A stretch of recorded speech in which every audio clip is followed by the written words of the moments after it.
Salve, salve guilda, sejam bem-vindos ao canal Marduk React. O vídeo que a gente vem assistir aqui hoje é do canal do Jumentossauro, o pior mangá que eu já li. Bora ver então, galera, o que ele vai comentar aí e qual mangá vai ser. Esse vídeo bombou lá no canal dele. Deve ser um mangá bem polêmico, aparentemente. Na imagem ali tinha, parecia uma parada meio sangrenta, mas se é ruim, deve ter muita coisa ruim. Bora ver então que mangá ele vai comentar. Espero que estejam gostando dos reacts aqui do canal. Não esqueça de deixar um like, se inscrever para dar um apoio. Também comentem indicações aí embaixo do vídeo pra gente assistir. E sem mais enrolação, bora pro vídeo. Play. Olá a todos, eu sou Alexandre Esteves, aquele cara que você conhece por fingir odiar Jojo na internet. E alguns dias atrás eu estava em busca de um mangá muito bacana pra eu ler, e como tinha acabado de passar o Halloween, aproveitando essa vibe, eu decidi tirar lá da minha listinha Pumpkin Night. Como vocês conseguem imaginar, é um mangá de terror com muita violência, então acho que caía bem no momento e eu decidi finalmente me aventurar por esta obra maravilhosa. Só que tinha um pequeno problema que eu não considerei, que é o fato de Pumpkin Night ser um completo lixo. Eu sabia que era um mangá que tinha potencial para ser ruim, mas eu não esperava que fosse tão patético. Vocês lembram? Eu já ouvi falar dele, mano. Muno Nanana, que era um anime tão ruim, mas tão ruim que eu simplesmente me apaixonei e não consegui parar de ver. Foi exatamente o caso com Pumpkin Night. Novamente estou aqui para compartilhar essa experiência com vocês. É um mangá tão podre, mas tão podre, que eu não consegui evitar de me apegar àquela curiosidade para continuar lendo e descobrir o quão mais ruim ele conseguiu ser ao longo desses 60 capítulos que temos disponíveis. Então, para os que já leram Pumpkin Night, vamos relembrar hoje esta obra incrível. Para os que não conhecem, estou aqui para muito prontamente apresentar para vocês. Vamos começar descrevendo o primeiro capítulo, que foi o que me prendeu imediatamente nesta obra incrível. Nossa história começa com uma colegial japonesa scrollando pelo Twitter até que se depara com uma notificação de que foi seguida por Pumpkin Night. Nossa, mas que ícone engraçada! Que figura é essa? Pumpkin Night te enviou uma DM. Chegou a hora de morrer. Não, já tem uma vibezinha meio Five Nights, tá ligado? Meio aqueles joguinhos antigos que tu ficava vendo. Tem até um joguinho de celular bem famoso, cara, que é bom até, que é nesse estilo assim. Oh meu Deus, é o que eu faço? Meu Deus, eu vou morrer! Não me lembro o nome dele. A rainha toca. Será o carteiro? Mas é claro que não. Pumpkin Night já matou o carteiro! E agora, de alguma forma, ela invadiu a casa da inocente menina, esfaqueou-a, arrancou parte de seu rosto. Ela, em desespero, corre pela rua e é atropelada por um caminhão que espalha suas vísceras pela estrada. Eu vou dar uma censurada nessas cenas de violência, porque como vocês podem notar, elas realmente são muito gráficas, muito explícitas. Inclusive, eu diria que essa é a única qualidade que o mangá tem. O gore é muito bem desenhado, sabe? Tem muito detalhe. Mas enfim, este foi o primeiro capítulo. Acaba aí, é só isso mesmo. Ao terminar este primeiro capítulo, eu me encontrei em um deleite indescritível. Porque foi tão caricato, extravagante, tão abrupto, tudo isso que eu acabei de ver. E não tinha um indício de que aquilo não era para ser levado a sério. Essa foi a parte que me inculcou. Então a minha primeira impressão foi de ter encontrado um tesouro. Oh meu Deus, eu achei mais um daqueles. Mas eu vou descrever mais ou menos para vocês como a história... É, porque essa parte básica inicial aí que ele comentou, tirando o fato dela não acreditar e abrir a porta quando alguém toca a campainha, porque se isso acontecer com vocês, liguem pra polícia, não fiquem esperando, né? E não abram a campainha se alguém tocar do nada depois falarem que vão matar vocês. Mas parece ser interessante, pelo menos desse início. Dá pra ter uma premissa, assim, aparentemente, de que seria algo bom. E se sucede. Nós agora estamos na perspectiva dos amigos dessa falecida menina e encontramos o nosso grupo de protagonistas, né? Em especial o Kazuya, que é o garoto mais gentil, mais padrãozão de protagonista que a gente tem ali no meio. E tão natural quanto o primeiro capítulo foi o segundo. Eu fui seguido no Twitter por uma conta chamada Pumpkin Night. É, eu também. Foi ela que assassinou a nossa colega e agora ela está atrás de nós também. Esta só pode ser a Naoko, a garota com quem a gente estudou no ano passado e que foi internada por ter problemas mentais. Ela está atrás de nós. Então começa a aventura dos nossos queridos colegiais. Tem outra coisa, aparentemente é tudo muito jogado aleatório, né? Sem, tipo, nenhuma narrativa colocada, tá ligado? Tipo, do nada eles sabem que é a guria do ano passado que morreu, do nada eles sabem que é o cara que matou a amiga deles, essas coisas assim. Sendo perseguidos pela Isso já no capítulo 2. E assim, eu já vi um bocado de coisa nessa minha vida de assistir anime, mas poucas coisas são tão gratuitas quanto o mangá de Pumpkin Night. Durante uns bons capítulos, a história é só um espetáculo de violência. E mesmo quando não tem envolvimento com a história, eu nem ouso chamar de história, vamos dizer contexto, mesmo fora desse contexto com os garotos colegiais, tudo que se envolve com a Pumpkin Night é uma sequência de violência gratuita. Opa, parece que um inspetor apareceu na frente dela, tripas voando. Poxa vida, duas policiais muito gatas abordaram Pumpkin Night por estar com uma porra de uma cabeça de abóbora pilotando uma moto na rua. Morte, sangue! O autor não parece muito se importar no porquê ou no como. É só uma sequência de assassinatos extremamente brutais. Eu genuinamente, me desculpa, mas eu genuinamente não consigo não enxergar quem gosta desse mangá como aquele estereótipo clássico de pré-adolescente. É sangue, violência. Você acha que animes são coisas pra criança? Eu leio Pumpkin Night, não mexa comigo. Isso pra mim é exatamente assim. E uma coisa que eu acho incrível é a facilidade que tudo ao redor da Pumpkin Night tem de perecer quando ela chega perto. Por exemplo, o que você acha que acontece quando um motorista dentro de um carro desesperado acaba indo em direção a um tipo de escavadeira com uma ponta de ferro pendurada no braço dela? É tipo como que é o nome daquele filme? É Premonição, tá ligado? Ele vai tentar desviar e cair com o carro? Opção B, ele vai atropelar aquilo e bater na máquina? Ou opção C, aquela ponta de ferro com a velocidade do carro vai rasgar o veículo ao meio e partir em dois todos os presentes lá dentro. Tem um momento em que o garoto vai tentar atacar a Pumpkin Night e ele desfere um soco contra ela. E então ela puxa uma faca e posiciona contra o rosto. Já entendeu? O garoto soca aquela faca. Nossa. Ô meu, na moral, velho, é muito legal.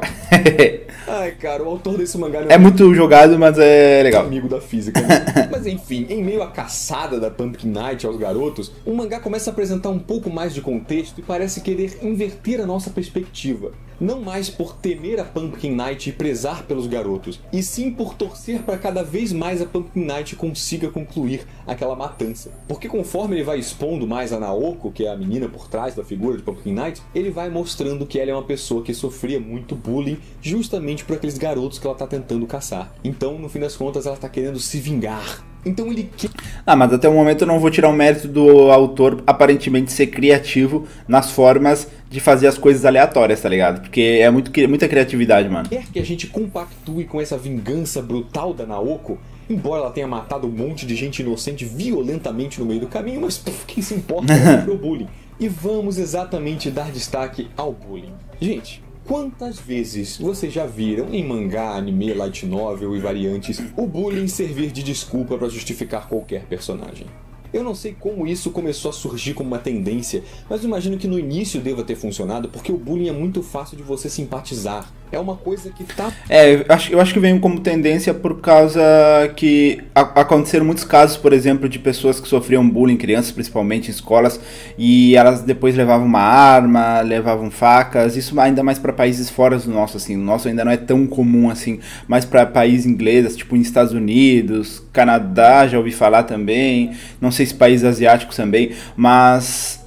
Tem essa ideia, entendeu? Das pessoas que sofriam bullying se revoltar, ou até se matar também, em algumas situações, ou morrerem também, mas aí é uma situação bem mais pesada, de um bullying bem retrô, assim, bem antigo, tá ligado? Que ainda existiam pessoas que morriam dentro do próprio bullying que os outros faziam com eles, mas aí é aquele bullying bem pesado que acho que, eu nem sei se existe...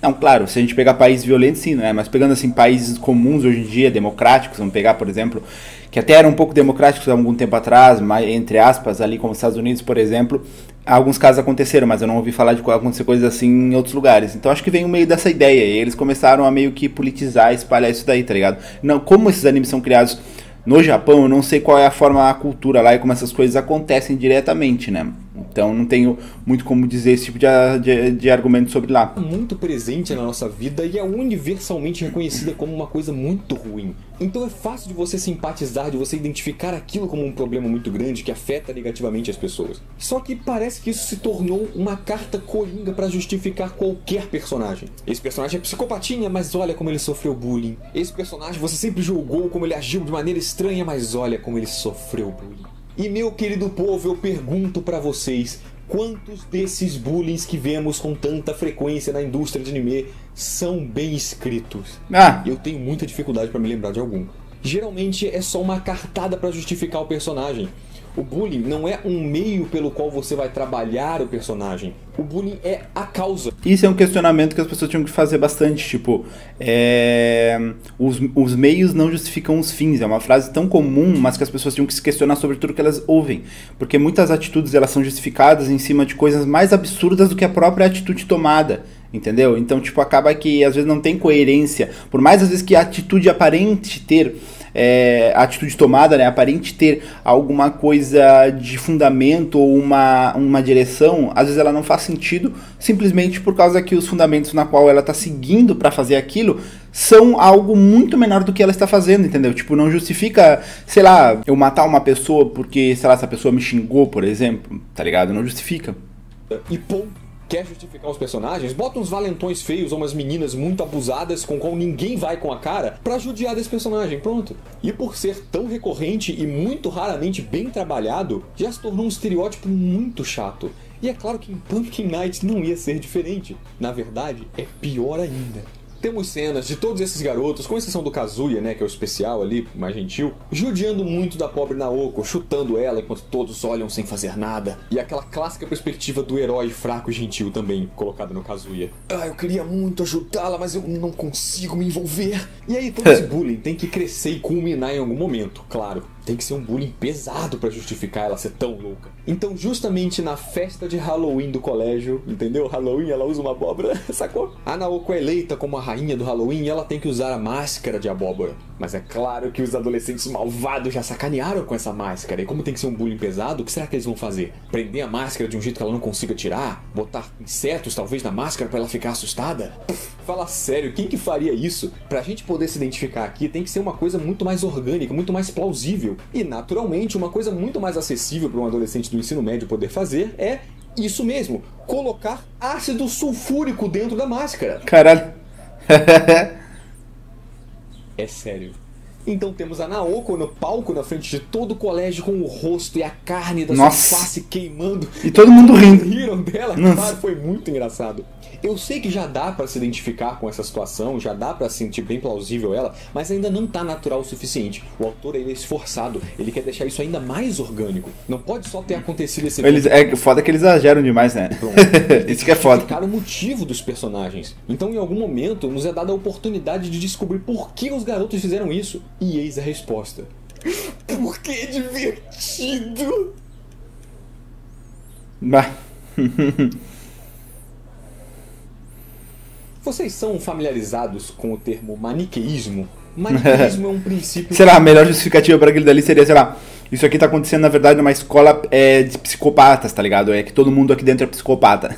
De ver o mundo na dualidade de bem e mal. Então quando a gente vê, por exemplo, uma história clássica de RPG de fantasia, onde o herói foi invocado para derrotar o rei demônio, isso é puro maniqueísmo, né? O mocinho e o vilão, bem evidente, bem estridente o bem e o mal. Quando falamos sobre arte narrativa, a gente costuma trazer maniqueísmo justamente para criticar negativamente o quão artificial e quão pobre é o simples conceito de bem e mal. E aqui temos um exemplo perfeito em Pumpkin Night. Não só por ser mal escrito, mas por ser extremamente apelativo para fazer você odiar aqueles personagens. A pobre menina ingênua, inocente Naoko, sofrendo muito na mão dos caras que são maus e fazem muita crueldade porque é divertido.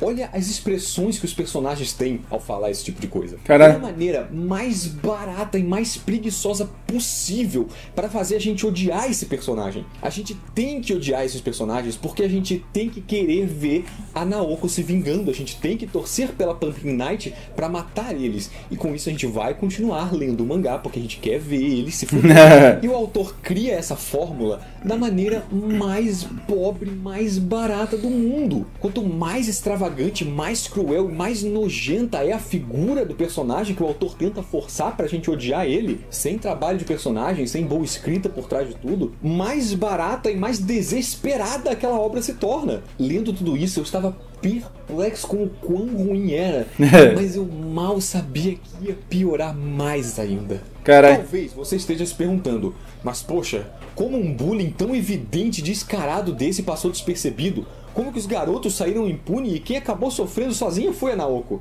Ah, não se preocupe, pois o autor responde pra gente. Achou mesmo que esse furo era assim? Não. Acontece que o pai do garoto do ácido sulfúrico é o prefeito da cidade. E como todos nós sabemos, é um consenso, né, senso comum, que o prefeito da cidade manda em absolutamente toda a sociedade. E a palavra dele é lei. Quem nunca viu um anime onde tem um filho desses caras que tem algum poder, de um prefeito, uma parada assim, onde ele faz várias merda e o pai vai lá e passa a mão na cabeça de tudo que é merda que ele faz, mesmo sendo coisa bizarra, tá ligado? Ou tipo, nesse anime, por exemplo, nesse mangá, por exemplo, que ele tá falando, é meio que uma justificativa meio pra te entender que a sociedade toda é bizarra aí dentro, tá ligado? Porque se o prefeito da cidade pensa que nem o filho que fez essa coisa absurda, então tu imagina o resto da cidade. Então o pai do garoto, que não fica de fora do maniqueísmo escrotíssimo que perdura sobre a série, ordenou que a Naoko fosse tratada como culpada porque ela tem distúrbios mentais e enviou ela para um manicômio. Não apenas isso, mas um manicômio é ordenado pela mãe do garoto, que também é uma psicopata maluca, que abusou e judiou cada vez mais daquela menina, fazendo com que ela ficasse mais rancorosa e se tornasse essa psicopata que agora quer vingança. Que delícia de plot, cara! Olha como tudo encaixou direitinho. Puta merda, faz sentido pra caralho, muito bom. E isso tudo começa a entrar em voga agora, porque temos um momento onde a Pumpkin Knight, agora a nossa querida Naoko, com a qual nos importamos, está perdendo. Ela foi sobrepujada de alguma forma por dois dos garotos, mas é exatamente nesse momento que o Kazuya, o nosso protagonista gentil, finalmente toma atitude e fica do lado dela. De alguma forma, o mangá tenta criar um romance entre eles, uma coisa meio fofa ali. Eu não sei como ele acha que a gente vai engolir que um moleque que acabou de ser perseguido e presenciou uma porrada de assassinato mental pela menina consegue nutrir essa paixonite que ele tinha um ano atrás. Nem sei se foi há um ano, mas há algum tempo atrás. E ele agora se posiciona do lado dela pra ajudá-la. Meio que representando a nossa própria mudança de perspectiva, né? Que antes a gente temia ela, agora a gente tá defendendo ela. Só que muito mal escrito, sem fazer sentido nenhum. Então agora nós temos dois valentões muito fortes contra o Kazuya e a Naoko, que por algum motivo era muito forte, sobrenatural, agora é fraca e tá perdendo pra eles. Mas aí é que tá. No meio da situação, todo mundo ficou sabendo dessa história do bullying porque ela gravou lá, enfim. E os dois valentões agora estão com o Kazuya e a Naoko pra lidar. Também um cadáver que acabou ficando lá no meio. Como é que eles vão resolver tudo isso?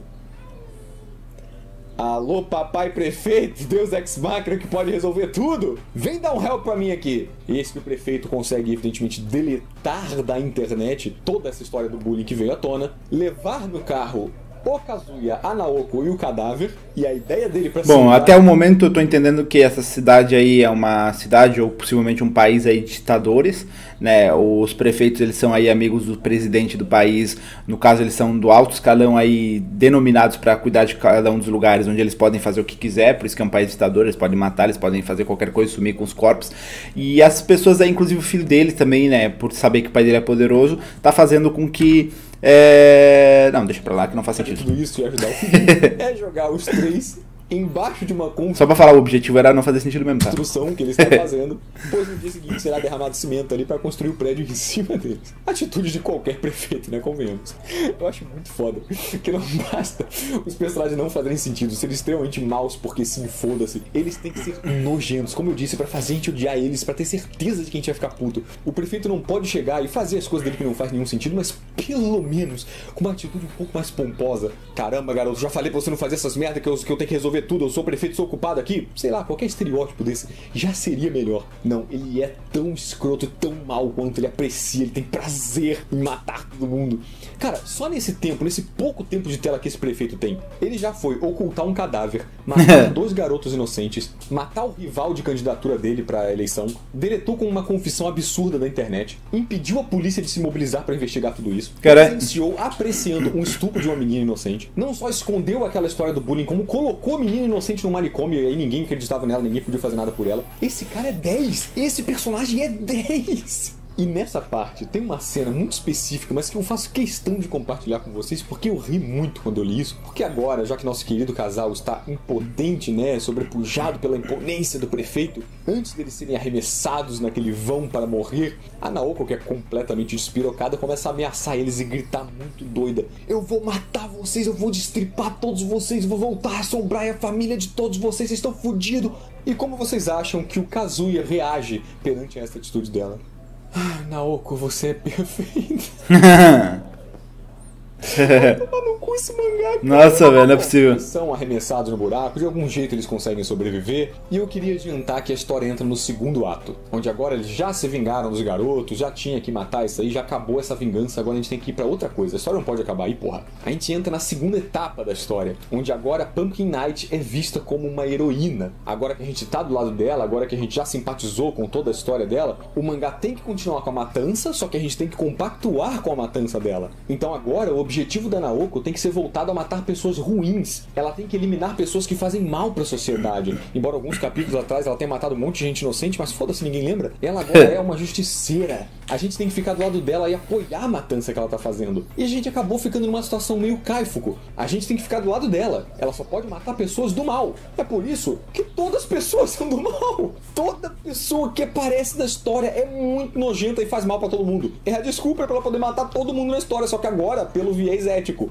E no meio dessa coisa de fazer a justiça com as próprias mãos muito ruim, a gente começa a envolver com o plot da mãe do garoto lá. Agora que já se vingou do garoto, já se vingou do pai do garoto prefeito, tem a mãe ainda. Vamos acabar com essa porra dessa família. E é claro que a mãe dele, é óbvio que não podia esquecer que a mãe dele é muito gostosa. O mangá, além de ser muito gratuito em violência, pelo menos é bom, muito gratuito em sensualidade. No meio de toda essa violência, é claro que tem que ter shot de calcinha, tem que ter as curvas das personagens muito bem detalhadinhas. É claro, a editora sabe o público-alvo pra quem eles estão fazendo isso. Então, eu adoraria dizer pra vocês o quão incrível é o desfecho desse arco com a mãe do garoto, mas infelizmente eu não posso, porque não acabou. Que triste, mano. Que triste. Nossa, tem que acabar. Como eu queria continuar lendo isso, cara, porque é uma obra tão terrível que é fascinante o quão ruim ela consegue ser, cara. Eu li, sério, eu li fácil muitos e muitos capítulos disso. Só que além dos capítulos serem bem curtos, o mangá é mensal, então só daqui a 50 anos a gente vai ter uma quantidade considerável mais de conteúdo pra ler. Esses mangá aí, shonen ridículo, tipo One Piece, lotado de capítulos, mas agora com uma coisa que entretém de verdade, como Pumpkin Night. Tem uma coisa particularmente incrível também, que é o fato de que não só o mangá é um lixo terrível, como as traduções que temos na internet são tão patéticas quanto. Alguma scan gringa traduziu o mangá de uma maneira muito podre, e muitas para os outros idiomas se traduziram baseadas nessa. Então o que a gente tem em português é uma tradução linda, cara, cheio de meme, cheio de palavrão onde não tem. Então é uma experiência linda, com um mangá terrível, uma tradução tão terrível quanto. Apreciem, vocês que têm tempo livre. Mas eu vou ficando por aqui, gente.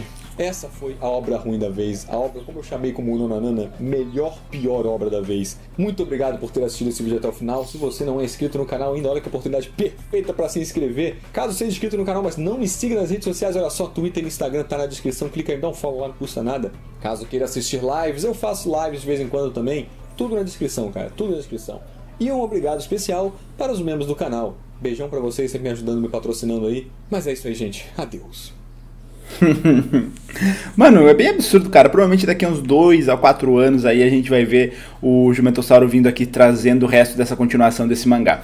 Ou até antes, dependendo da quantia de capítulos, né? Parece que já avançou bastante nesses 60 e não deve ter uma quantia tão absurda aí, possivelmente. Mas isso que é foda, mano. Deixam as pessoas fazerem qualquer coisa, tá ligado? Essas pessoas que criam essas obras, deixam qualquer um fazer uma obra, daí fica isso, tá ligado? Que tu, pra todo lado, se tu procurar, tu vai achar obra que é muito ruim, muito ruim. Qualquer pessoa se inscreveria. Parece que é tipo assim, uma pessoa gosta de anime, vai lá, tem dinheiro, tem como investir, ou às vezes tem conhecido, tem lugares pra fazer que podem ajudar, e vai lá e faz, tá ligado? Pô, isso que é foda, isso que é foda. As pessoas tinham que entender que não é porque a gente gosta de anime, que a gente gosta de acompanhar, que a gente conseguiria fazer um anime bom.